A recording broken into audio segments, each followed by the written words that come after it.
We are delighted to welcome you to the first time when we are trying to bring the Cultural Coast together.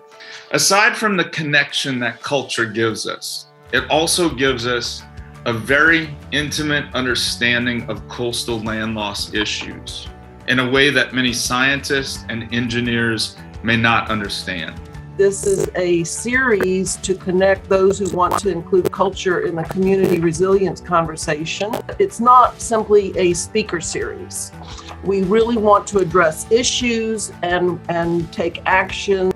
Severe and unnatural weather events are happening around the world and affecting all of us, but mostly Indigenous people and people of color and with less means.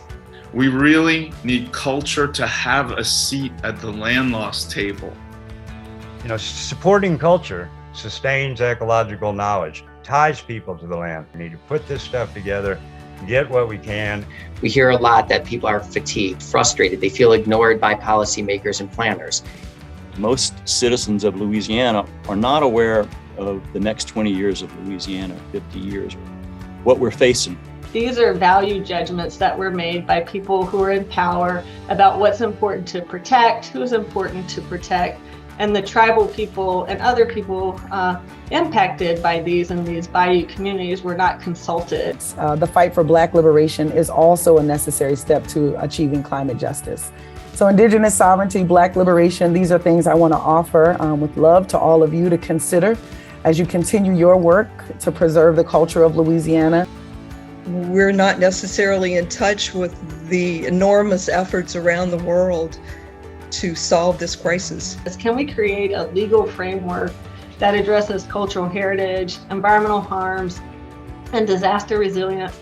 This is a human rights issue. We're going to have to listen to each other. We're going to actually have to feel each other's pain. And one way for us to manage or cope with that disruption is to intentionally engage our culture. There is an obvious place for a more robust investigation of the cultural dimensions of Louisiana's risk culture.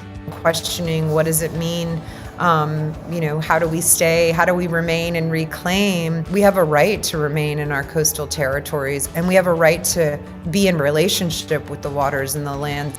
This is essentially traditional ecological knowledge are essentially the results of a centuries or generations long grand experiment. And we need to recognize that as the data set that it is. We have a battle ahead of us, but we know our strengths and we need to play to those strengths.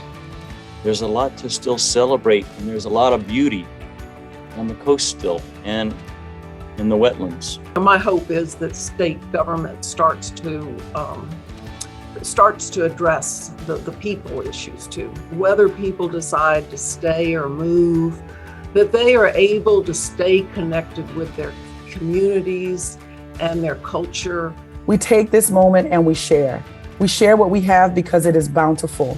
We share what we have because we have everything we need, and nobody in any of our communities should be without. Not only do you learn to listen to other people, you start learning to listen to yourself. What am I feeling?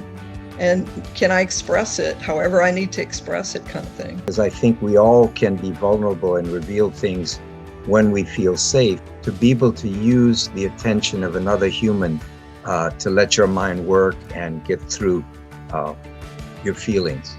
We love this place, and it is worth saving, and it is worth more than any money and any dollar can buy. My hope is that we will invest in more resiliency for our coastal communities. I think that it can be done. My hope is based mostly on the movement towards environmental justice.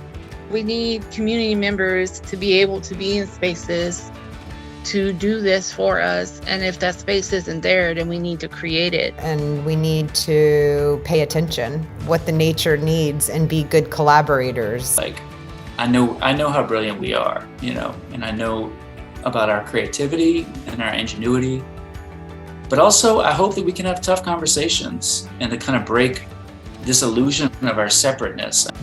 The hope I have is based on the fact that how much people pull together when things get really tough.